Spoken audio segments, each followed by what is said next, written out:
R9 TV ముఖాముఖి కార్యక్రమానికి స్వాగతం సుస్వాగతం.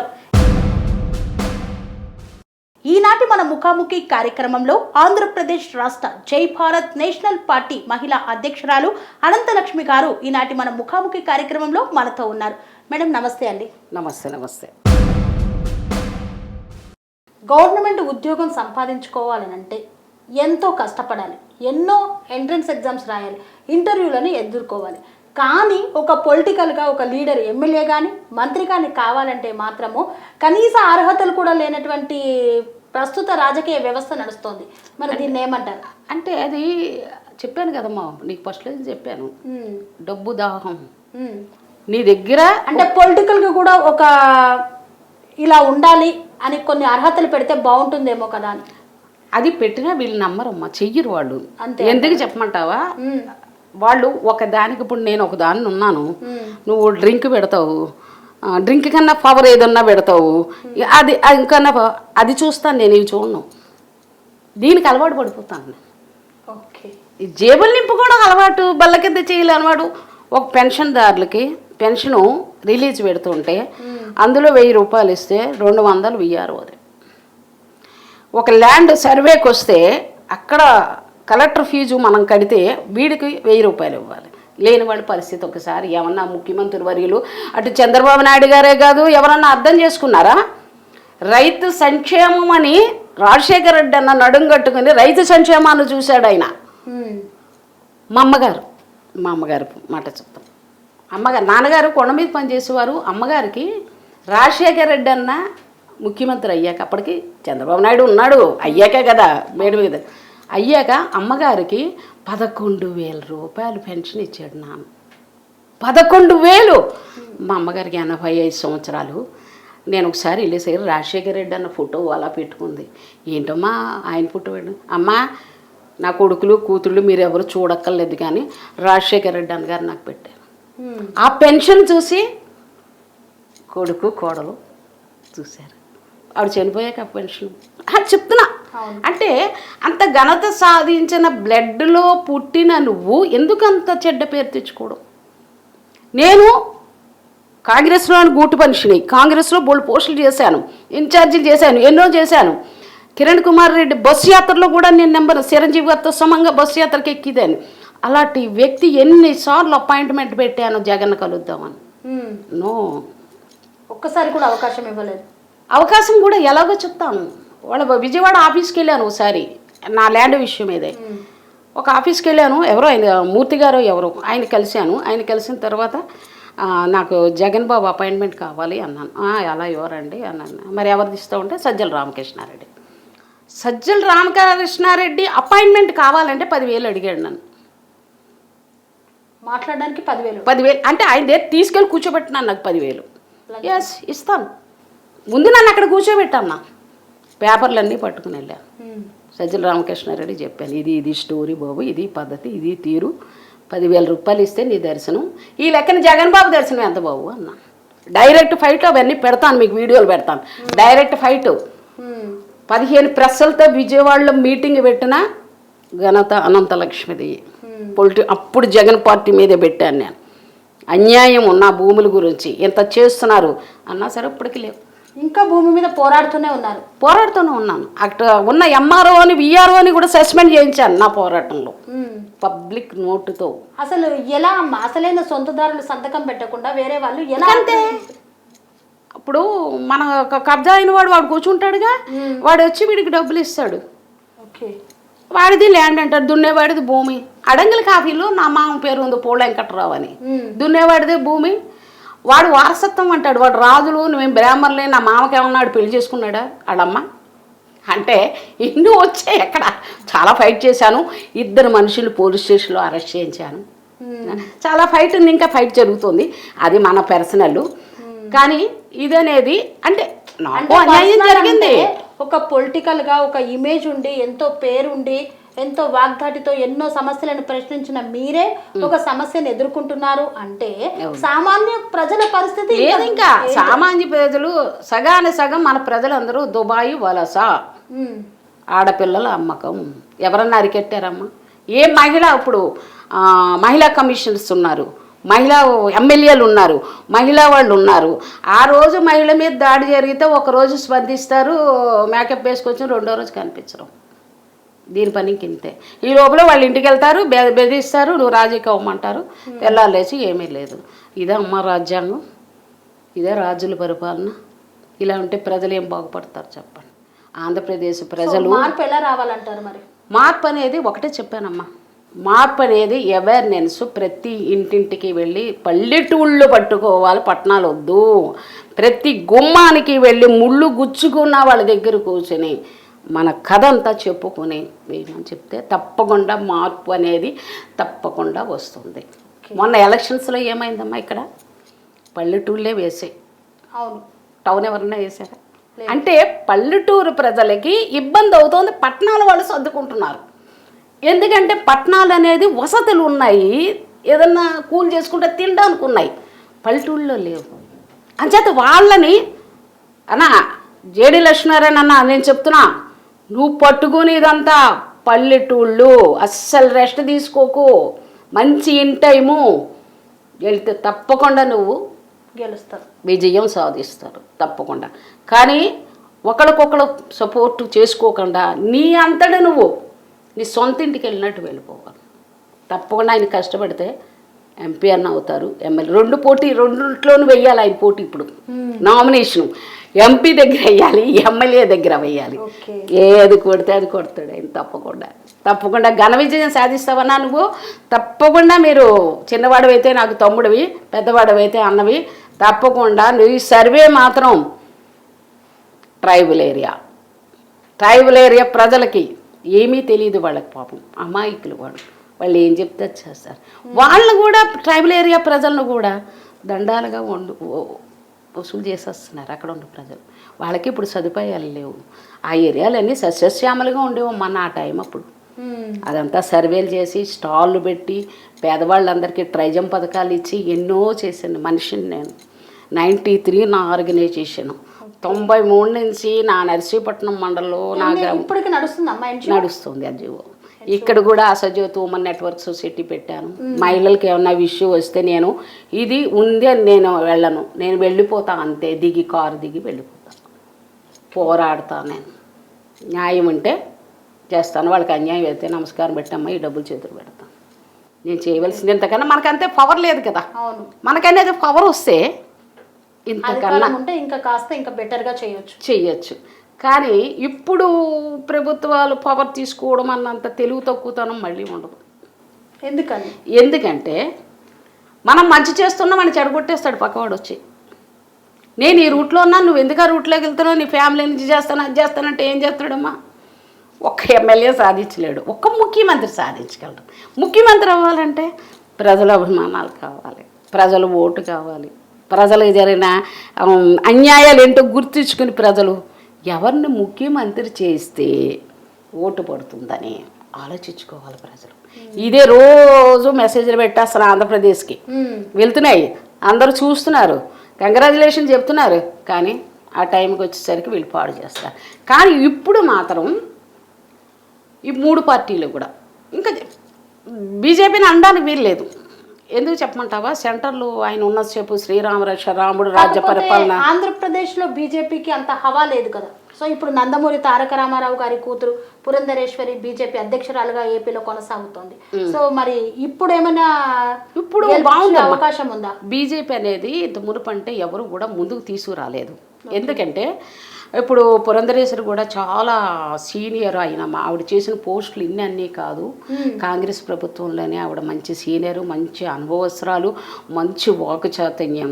అదే చంద్రబాబు నాయుడు గారికి మరదలు ఆవిడ. ఏమో ఆ పార్టీలోకి ఎందుకు వెళ్ళలేదు ఆవిడ అంటే ఒక్కటి అర్థం చేసుకోవాలి. ఏదో మనం పైకి కబుర్లు చెప్తాము, కానీ అందులో ఉన్న లోటుపాట్లు ఉన్నవి అనుభవస్తులు తెలుస్తుంది, సీనియర్లకి తెలుస్తుంది.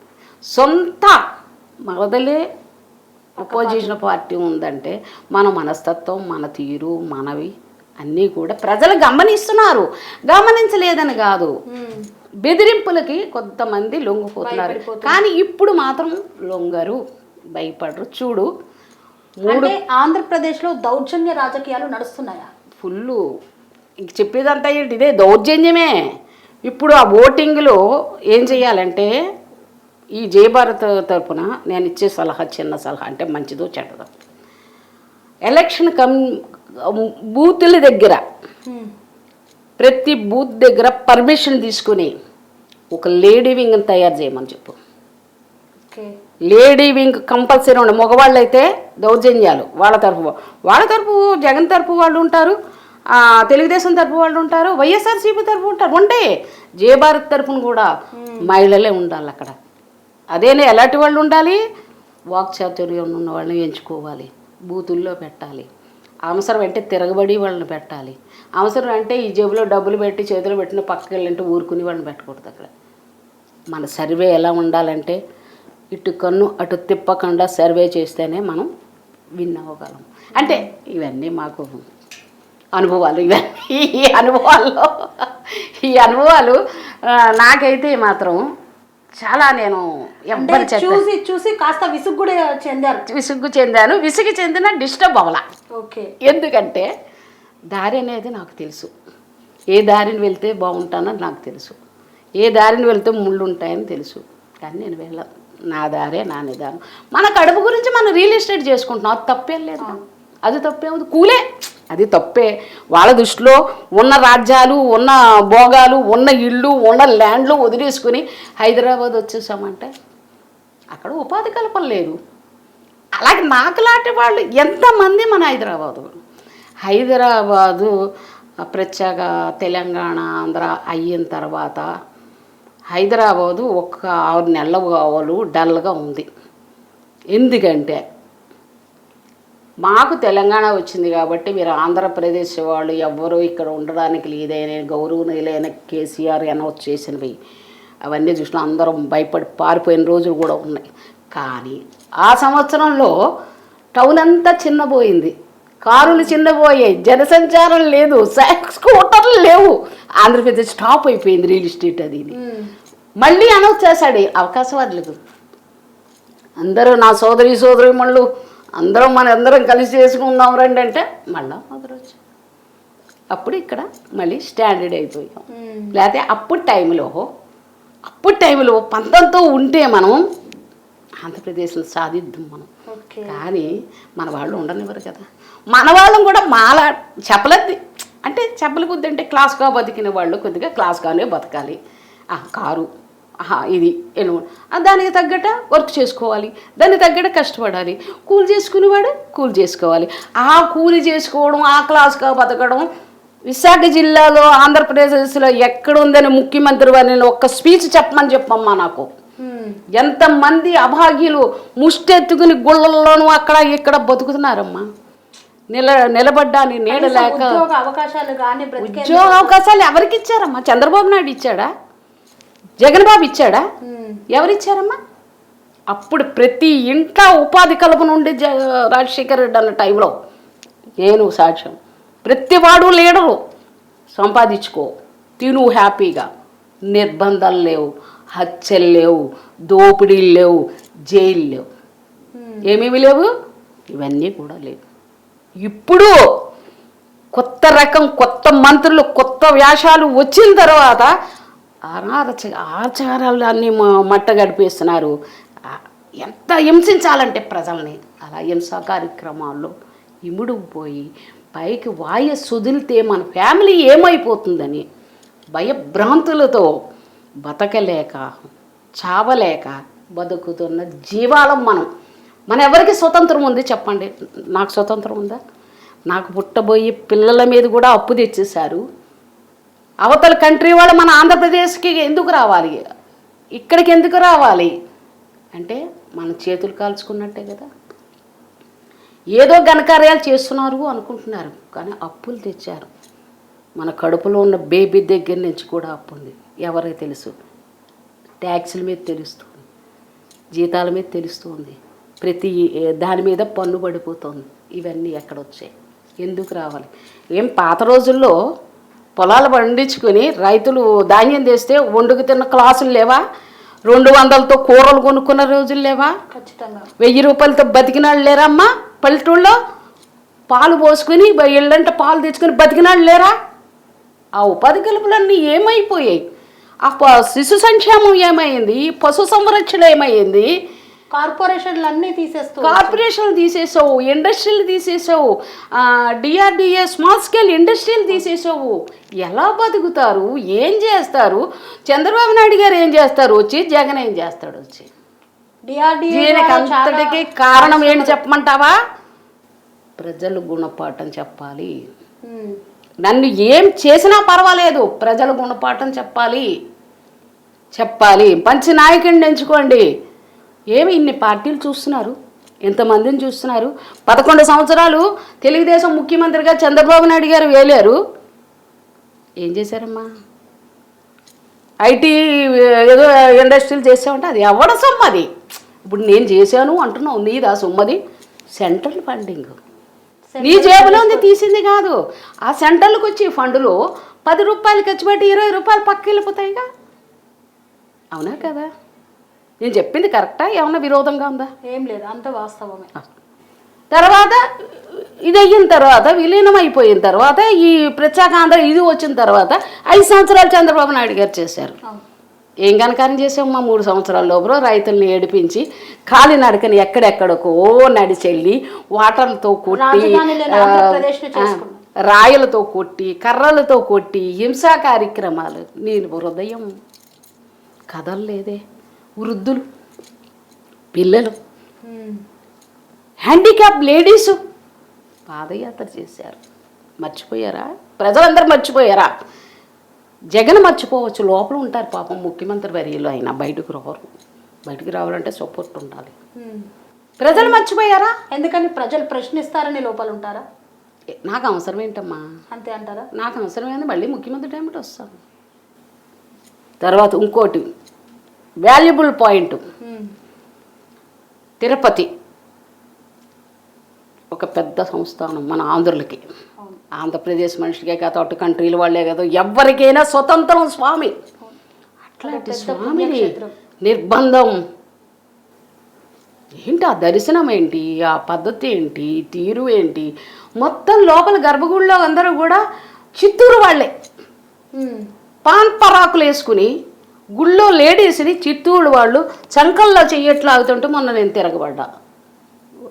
ఏంటని నువ్వెందుకు నన్ను ముట్టుకున్నావు? అసలు అంటే లోపల గుట్కాలు పాన్ పరాకులు ఏంటి అసలు దేవాలయంలో? తిరుమల వెంకటరమణ కొండకి దిగేసరి, రైల్వే స్టేషన్లో దిగేసరికి, ఓ ఫ్లైట్లో దిగేసరికి, ముందుకు వచ్చేసరికి నామాలు పెట్టుకొని గోవిందా అని బ్రాహ్మణులు కనిపించేవారు. ఎక్కడ ఉన్నారు బ్రాహ్మణులు? ఉన్నారా? బ్రాహ్మణులు ఎక్కడన్నా కనపడుతున్నారా? తిరుపతి మొత్తం బ్రాహ్మణులే ఉన్నారు, వాళ్ళ చేతుల్లోనే అంతా నడుస్తుంది దేవస్థానం అంతా అని అంటున్నారు కదండి, అది కాదా? జగన్ మొత్తం మార్పు వచ్చింది. మళ్ళీ జగన్ బాబు, నేను మళ్ళీ చెప్తున్నా, జగన్ బాబు మళ్ళీ వస్తే ఏడుకొండల వాడు వెంకన్న బాబు మెళ్ళో సిలువు పడుతుంది. ఓకే, చూసుకో, నువ్వు అది చూడు. అప్పటికే చాలా జరుగుతున్నాయి. ఇక్కడ ఆంధ్రప్రదేశ్ హింసే కాదు, అక్కడ పూజారులు కూడా చాలా హింసపడుతున్నారు. తప్పనిసరి అని ఎవరో ఉన్నారు. ఎంతమంది ఉన్నారమ్మా?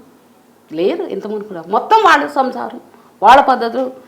ఇవో ఇవో అంటాడు. వాళ్ళు భాష లాంగ్వేజ్ వేరు ఉంటుంది కదా చిత్తూరు వాడు. ఏటి అలా మాట్లాడతారో ఇవి లాంగ్వేజ్లు అంటే వాళ్ళ వాళ్ళని పెట్టు. అంటే మన హైందవ సంస్కృతిని కాపాడుకునేది ఎంతో పేరుగాంచినటువంటి పుణ్యక్షేత్రం తిరుపతిలో. ఇంతకుముందు ఏ ఒక్క పనికైనా కానీ బ్రాహ్మణులే ఉండేవారు. అన్ని విధానాలు, ఆ పూజలు, ఆ కార్యక్రమాలు అన్ని వారే చూసుకునేవారు. సో ఇప్పుడు బ్రాహ్మణులను తప్పించి అంటే ఎవరు ఎక్కువగా ఉంటున్నారు అక్కడ? అసలు మొత్తం వాళ్ళేనమ్మా. సెక్యూరిటీ వాళ్ళు అందరూ వాళ్ళే. ఏదో 2, 4, 3 బ్రాహ్మణులు కనిపించారు నాకు తీర్థం ఇవ్వడానికి. వాళ్ళు ఇలా ఆడు చేతులు పెట్టేసి, చంకల్లో చేతులు పెట్టేసి ఆడాలు లాగేస్తున్నాడు వాడు. నాకు కోపం వచ్చింది. లేడీస్ని పెట్టాలి గర్భగుడిలో. ఎస్, లేడీస్ అవని జెంట్స్ అవని, జెంట్స్ లాగినా ఇది ఉండదు. అదే ఒక మగవాడు లేడీస్ని చంకలో చేయబెట్టలాగితే ఏంటి? ఘోరం కదా. అక్కడ గట్టిగా అరిచాను, చాలా ఇష్యూ అయ్యింది. ప్రెస్ మీస్ పెడదామంటే ఒక ప్రెస్ వాడు ముందుకు రాలేదు. వాళ్ళ మనుషులు కదా, ఎందుకు వస్తారు? కానీ మన సంస్కృతి, మన సాంప్రదాయాలు అన్నీ మంట కలిసాయి. నెక్స్ట్ ఇంకోటి ఏంటంటే, బ్రాహ్మణులు అంటే వాళ్ళకి హీనాహీతంగా చూస్తారు వాళ్ళు. ఎందుకంటే వాడు చేసుకునే యేసు ప్రభు ప్రార్థనలు వాళ్ళకి ఇంపార్టెంట్. బ్రాహ్మణులు ఎవరు? అదే రోజా గారు ఎన్నిసార్లు తిరుపతి దర్శనానికి నెలలో 4-3 సార్లు వెళ్ళిపోతారు ఆవిడ. ఆవిడంటే ఏదో మతం తీసుకున్నారు. ఈవిడ మన ఆంధ్ర మనిషిగా ఆవిడ తెలియదా ఏం జరుగుతుందో తెలియదా? ఎక్కడ దాకా ఎందుకమ్మా ఈ విషయం మాట్లాడకూడదు అనుకోండి. మొన్న కాకినాడలో ఒక బ్రాహ్మణ్ణి కాలుతో తన్నారమ్మా. తంతే ఆవిడ ఒక మ్యాటర్ పెట్టింది ఎట్లాగంటే, ఇది స్మాల్, ఇది అంత విషయం చేసుకోవడానికి లేదని. నువ్వు టూరిజం మినిస్టర్వి, 100 సార్లు తిరుపతి వెళ్తావు, నీకు పుడితే బ్రాహ్మడు కావాలి, నామకరణం చేయడానికి బ్రాహ్మడు కావాలి, నీ కొడుకు పెళ్ళిగా వస్తే బ్రాహ్మడు కావాలి, నీకు అన్ని విధాలుగా వస్తే బ్రాహ్మడు కావాలి, అక్కడికి వెళ్ళేటప్పుడు కూడా బ్రాహ్మడు కావాలి. కానీ బ్రాహ్మణులు అనేది ఎంసీసీ అంత సిల్లీగా తీసుకుంటావా? సిల్లీగా తీసుకున్న మహిళల్లో ఎంతమంది జైలుకి వెళ్ళారు? అవునా? వినాశకాలే విపరీత బుద్ధి అన్నారు. ఏంటి దాని అర్థం? ఎప్పుడైతే మన హద్దులు దాటిపోతామో పరమేశ్వరుడు కళ్ళతో చూస్తాడు, టైంకి పెడతారు. అప్పుడు నిన్ను ఎవరు కాపాడతారమ్మా? పరమేశ్వరు అన్నాడు రాడు. ఎందుకు వస్తాడు? నువ్వు చేసే ప్రతి పని మనము ఆలోచించుకోవాలి. ఏంటమ్మా, ఒక సీనియరే అనుకో, 11 సంవత్సరాలు తెలుగుదేశం తరఫున ముఖ్యమంత్రి చేశాడమ్మా. అపోజిషన్ పార్టీలో కూర్చున్నాడు ఆయన. అవును, అదమ్మా బూతులు పంచాంగం అమ్మ. అసెంబ్లీనా అదేంటి? అసెంబ్లీ అంటే ఎలా ఉండేదంటే, అసెంబ్లీలో ప్రజా సమస్యలను గాలికి వదిలేస్తున్నారు. ఒక పార్టీని ఒకరు విమర్శించుకోవడమే ఎక్కువ. ఒక పార్టీ అదేంటి పగలు నన్ను ఇలా చేసావు కదా, వేళ తెలుగుదేశంతో నన్ను ఇచ్చేసావు కదా, నువ్వు ముఖ్యమంత్రి ఉన్నప్పుడు నిన్నే నేను చూస్తా, నన్ను ఆవేళ జైల్లో పెట్టించావు కదా, నిన్నే నేను చూస్తా. ఈ పగలయ్యిందా? మన అసెంబ్లీలో ఎవరన్నా పరిపాలనకి ప్రజల గురించి ఎవరన్నా మాట్లాడారా? ఒక్కరోజు అసెంబ్లీ రికార్డు వేయించు నువ్వు. ఒక్కళ్ళు ఎవరన్నా మాట్లాడిన తీరు, సంక్షేమాల గురించి మాట్లాడారా? గ్రామాభివృద్ధి గురించి మాట్లాడారా? వాటర్ గురించి మాట్లాడారా? మహిళల గురించి మాట్లాడారు? వితంతువుల గురించి మాట్లాడారు? అన్నిటికన్నా తక్కువది ఏంటి? హ్యాండిక్యాప్. పాతకాలంలో హ్యాండిక్యాప్ గురించి ప్రత్యేకంగా ఒక డిఆర్డిఏలో ఒక వింగ్ ఉండేది, అందులో నేను వర్క్ చేశాను. హ్యాండిక్యాప్ వాళ్ళకి సైకిళ్ళు ఇప్పించాను నేను సబ్సిడీ మీద. హ్యాండిక్యాప్ వాళ్ళకి అదేంటి అవేంటంటారమ్మా, ఈ చక్రాలు ఉంటాయి కదా, 3 చక్రాల బండి ఇప్పించాను నేను. కిళ్ళి బడ్డీలు పెట్టించాను. నాకు మంచి పేరు అనంతలక్ష్మి అంటే అక్కడ. అంటే అవన్నీ తీసేసేవే నువ్వు. నీకెవరిచ్చారు హక్కు? మహిళలకి పివి నరసింహరావు గారి టైంలో మహిళల సంక్షేమం గురించి కొంత అమౌంట్ ఫిక్స్డ్ చేశాడు ఆయన. ఇది ఎవరికి తెలియదు. ఢిల్లీ వింగ్లో మహిళల సంక్షేమం గురించే చేసిన అమౌంట్ని క్లోజ్ చేసావే. ఆ సంక్షేమం డబ్బులు ఎవరు తింటున్నారు? ఎక్కడికి వెళ్తున్నాయి? ప్రతి ఢిల్లీకి ఈ ఇయర్లో మేము ఎన్జిఓలు అందరం వెళ్ళి మహిళా సంక్షేమాల గురించి, మహిళా అవేర్నెస్ గురించి, మహిళా కౌన్సిలింగ్ల గురించి డబ్బులు తీసుకున్న మనుషులం. అవన్నీ ఏమైపోయాయి? ఆ పథకాలన్నీ ఎవరి దాంట్లోకి చేరుతున్నాయి? అవన్నీ ఉన్నాయా? ఇంకేం న్యాయం జరుగుతుందమ్మా? ఇంకా మనము బాధలతో చనిపోవడమే తప్పితే ఏ నాయకుడు మనల్ని అభివృద్ధి చేయడు. కానీ ఇప్పుడు పరిధిలో నీ మాట కట్టుచాం, ఇప్పుడు పరిధిలో ఈ జేడీ లక్ష్మీనారాయణ గారు, నేను మళ్ళీ చెప్తున్నా, యాక్టివ్గా వర్క్ చేస్తే కంపల్సరీ ఆయనన్నా మన గురించి అసెంబ్లీలో మాట్లాడడానికి, పార్లమెంట్లో మాట్లాడడానికి మనకి ఒక నాయకుడు ఉన్నాడని మనం గర్వంగా చెప్పుకోవడానికి అవకాశం ఉంటుంది. ఇది మరీ నేను అదే చెప్తున్నా. ఎందుకంటే నిజాయితీ ఉన్న వాళ్ళని తీసుకోండి అంటున్నారు. ఒకళ్ళని ఆదేశించే ఆయన కానీ ఒకళ్ళ చేత ఆదేశించుకొని లేని వాళ్ళకి కొన్ని సమస్యలు, ప్రజల సమస్యలు, ప్రజలేంటి, ఏ పద్ధతులు ఏంటి, రైతు కుటుంబాల్లోంచి వచ్చిన వ్యక్తులు కాబట్టి, వాళ్ళకి గ్రామీణ ప్రాంతాల్లో ఉండి వచ్చిన వాళ్ళు కాబట్టి, వాళ్ళు ఆ ఏరియాలో ఏం ఇబ్బందులు ఉంటాయి, ఏం సదుపాయాలు కావాలని మనము వాళ్ళకి తెలుస్తాయి. అవగాహన ఉందంటారు. తండ్రి ముఖ్యమంత్రి అయ్యాక నీకు 10 ఎకరాలు, నీకు 10 ఎకరాలు ఇచ్చేసిన మనుషులకి మన కష్టాలు ఏమో అర్థమవుతాయి?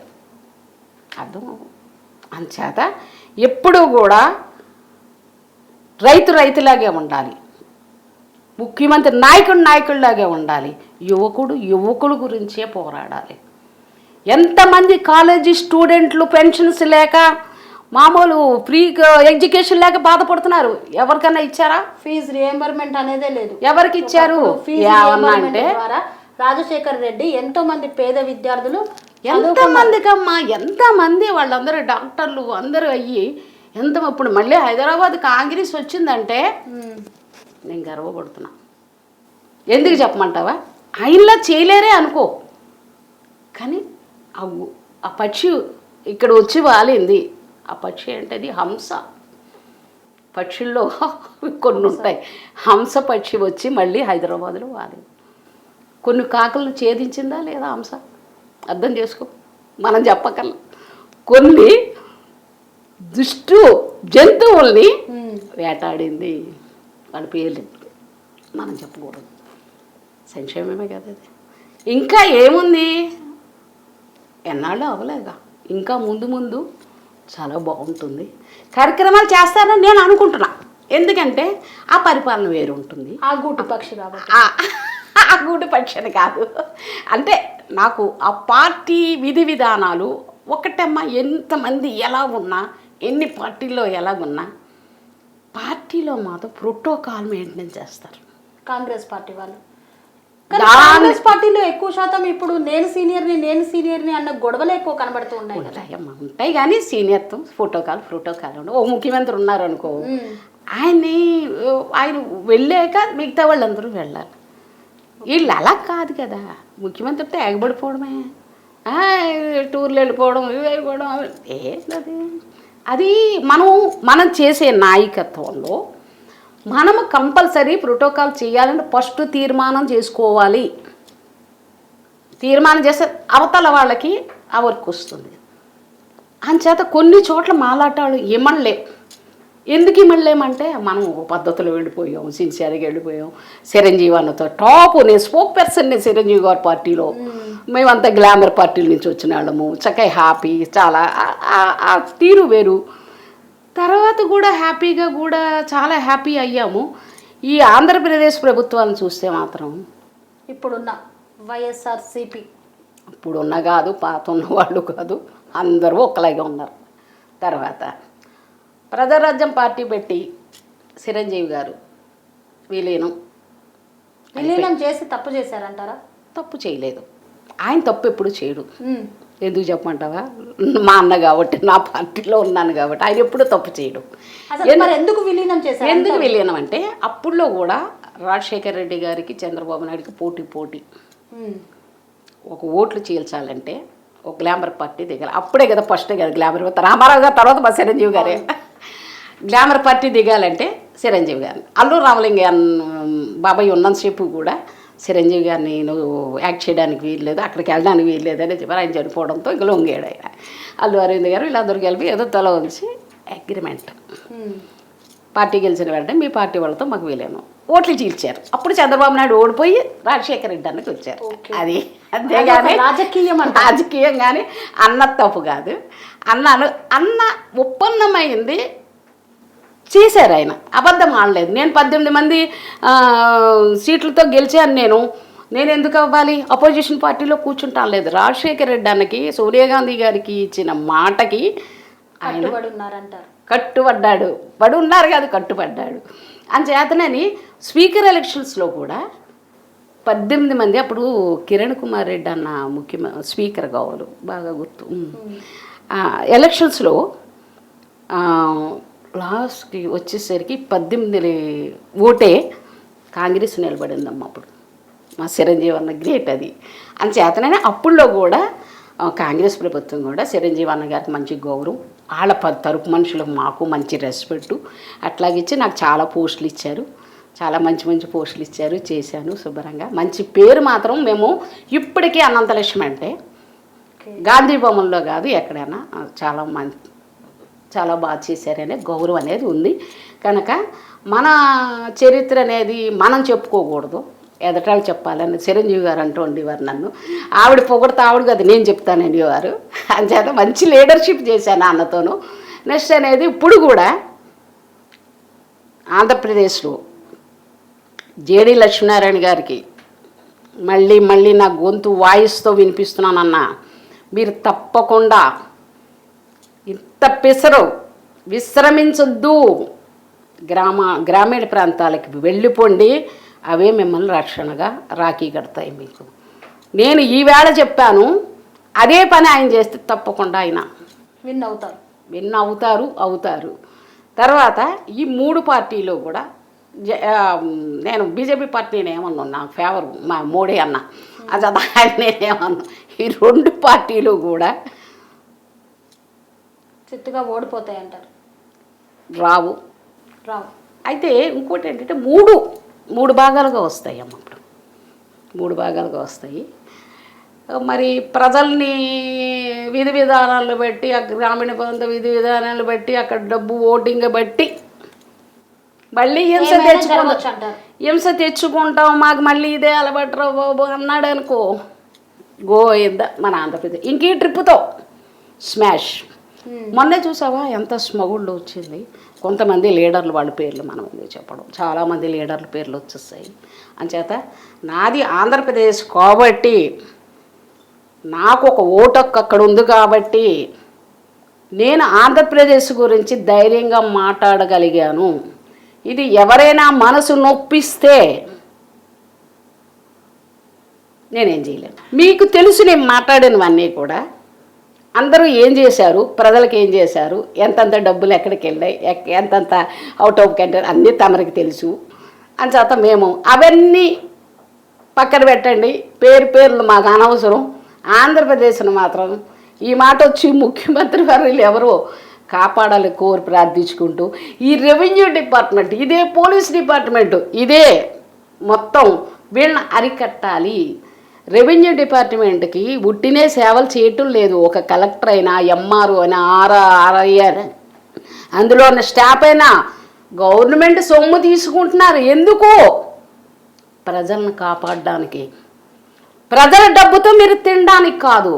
ఈ రెవెన్యూ డిపార్ట్మెంట్ ఎప్పుడైతే మారుతుందో ఆంధ్రప్రదేశ్ ప్రజలు కూడా కొద్దిగా హాయిగా నిద్రిస్తారని, రైతులు, భూములు ఉన్న వాళ్ళు, అభాగ్యులు అన్యాయం అయిపోతున్నారు. ఇది మాత్రం నేను మాత్రం మళ్ళీ ఆంధ్రప్రదేశ్కి వస్తున్నా, ఖండిస్తా, వదిలిపెట్టను. నా ల్యాండ్లోనే నేను వదిలిపెట్టను. అందులో నక్కపల్లి మండలం, విశాఖపట్నం జిల్లా మరి అన్యాయమైన భూముల ఆక్రమణలు, లంచాలు, ఎటెండర్ దగ్గర నుంచి ఎంఆర్ఓ, ఆర్ఐ దగ్గర దాకా లంచాలు, ఇవి గమనించాలని ఇప్పుడు వచ్చిన ముఖ్యమంత్రులే కాదు, చంద్రబాబు నాయుడే కాదు, పవన్ కళ్యాణే కాదు, జేడి లక్ష్మీనారాయణే కాదు, కనిపెట్టి ముందు ప్రజలకి సేవ చేయడం నేర్చుకోండి. ప్రజలను అన్యాయం చేయొద్దు. ప్రజల ఉసూరు మాత్రం తరుగుతుంది. ఎవరైతే అన్యాయం అయ్యారో ప్రజల ఉసూరు మాత్రం తగులుతుంది. జై భారత్ నేషనల్ పార్టీ ఆంధ్రప్రదేశ్ మహిళా అధ్యక్షురాలు అనంతలక్ష్మి గారు మాట్లాడినటువంటి మాటలు విన్నారు కదండి. ఆంధ్రప్రదేశ్ ప్రస్తుతం రాక్షస పాలనలో ఉందని, ఈ పాలన నుండి విముక్తి కావాలంటే నీతి నిజాయితీ పరుడైనటువంటి నాయకుడు అక్కడి ప్రజలకు అవసరం అంటున్నారు. ఎవరైతే ప్రజల అభివృద్ధిని, సంక్షేమాన్ని సమపాలుగా చూసి నిజమైనటువంటి రాజకీయ లబ్ధిని పొందకుండా మరి ఆ ప్రజలకు సేవ చేసేందుకు వచ్చే సేవకుడినే ఎన్నుకోవాలని వారు మనస్ఫూర్తిగా కోరుకుంటున్నారు. మరి వారి యొక్క ఆకాంక్ష నెరవేరి అలాంటి నిజాయితీ పరుడైనటువంటి నాయకుడు ఆంధ్రప్రదేశ్ రాష్ట్రాన్ని పరిపాలించాలని TR9 టీవీ తరపున ఆకాంక్షిస్తున్నాం. అనురాగానికి అమ్మ ఆదర్శం, ఆరోగ్యానికి Shri Sai homeo stores and clinic. అనుభవం, అర్హత, అంకిత భావం కల డాక్టర్లచే చికిత్స. అన్ని రకాల ఆరోగ్య సమస్యలకు నమ్మకమైన ఎంపిక Shri Sai homeo stores and clinic. Diabetes, కీళ్ళ నొప్పులు, సయాటికా, వెన్నుముక సమస్యలు, థైరాయిడ్, నిద్రలేమి, మానసిక సమస్యలు, ఋతు సమస్యలు, అన్ని రకాల దీర్ఘకాలిక వ్యాధులకు ప్రత్యేక హోమియో వైద్యం. అందరికీ అందుబాటులో అంతర్జాతీయ హోమియో వైద్యం Shri Sai homeo stores and clinic. మీ ఆరోగ్య సమస్య ఏదైనా ఇప్పుడు పరిష్కారం సాధ్యం. సైడ్ ఎఫెక్ట్ లేని వైద్యంతో సంపూర్ణ ఆరోగ్యం కొరకు సంప్రదించండి Shri Sai homeo clinic and stores, Bhavani Nagar, Ambedkar Nagar road, old Alwal, Secunderabad. సంప్రదించాల్సిన ఫోన్ నంబర్స్ 9000751751 మరియు 9000